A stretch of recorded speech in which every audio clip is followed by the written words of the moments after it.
Hey, it's David Thomas back at it again with my Wednesday devotion. Hope you're having a blessed week. And every Wednesday, I jump on here, share a few minutes about what's on my heart. God has been speaking with me and what I've been going through in my devotion. So I hope it speaks to you as well. This week, we're going to be concluding our series on spiritual discipline. So we talked about the last 2 weeks. 2 weeks ago, spiritual discipline when it comes to studying the Bible studies, spending time in the Word, meditating on that Word so we can be like the tree planted by the rivers of water that brings forth fruit in its season. Our leaves also shall not wither, and whatever we do shall prosper. Talks about prayer, the power of prayer, when to pray, how to pray, but also the types of prayer. Most important prayer one might ever pray in their life, the salvation's prayer. So you can go back and you can watch those to catch up if you've missed those. Now, this week, we're going to be talking about worship. What do I mean by that? I mean worshiping God. How can we worship? Well, we use our bodies and we use our words. We worship on Sundays in church, or maybe Wednesdays as well. We worship in song. We worship by communion with others.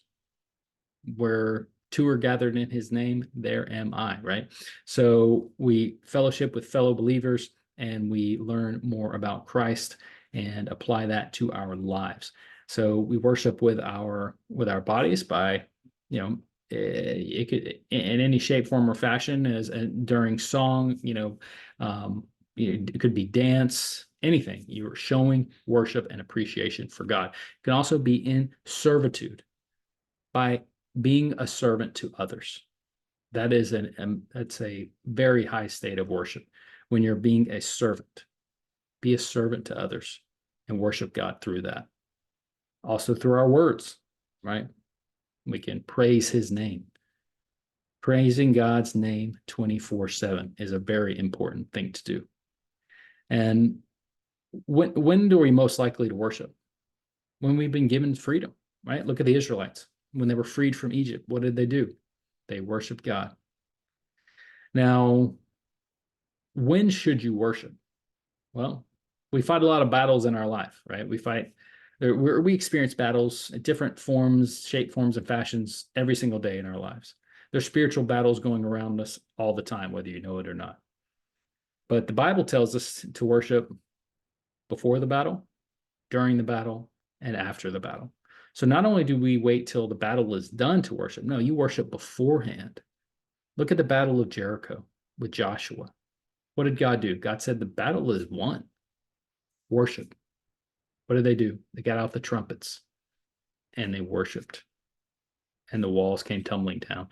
So you're facing a lot of battles in your life. I know we are. We all are.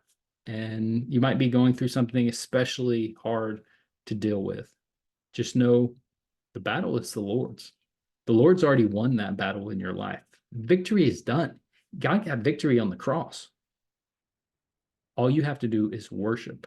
You might not see the finalization of that battle. You might not have an end to it. You might not be through that. There may be no victory that's seen yet, but I promise you there is victory through God.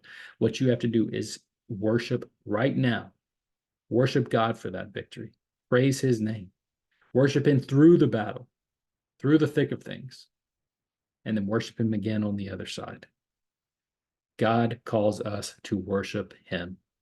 He is worthy. He is good. He has won the battle already on the cross, and we have to see it through in being sanctified in his name. So I hope that you understand what I'm talking about today. I hope you get value out of that. Be in a constant state of worship. Be in worship in servitude, be in worship with your body, be in worship with your words, and be in worship before, during, and after the battles of life. All right. God bless. I hope you have a great week, and I will see you back next time. Take care.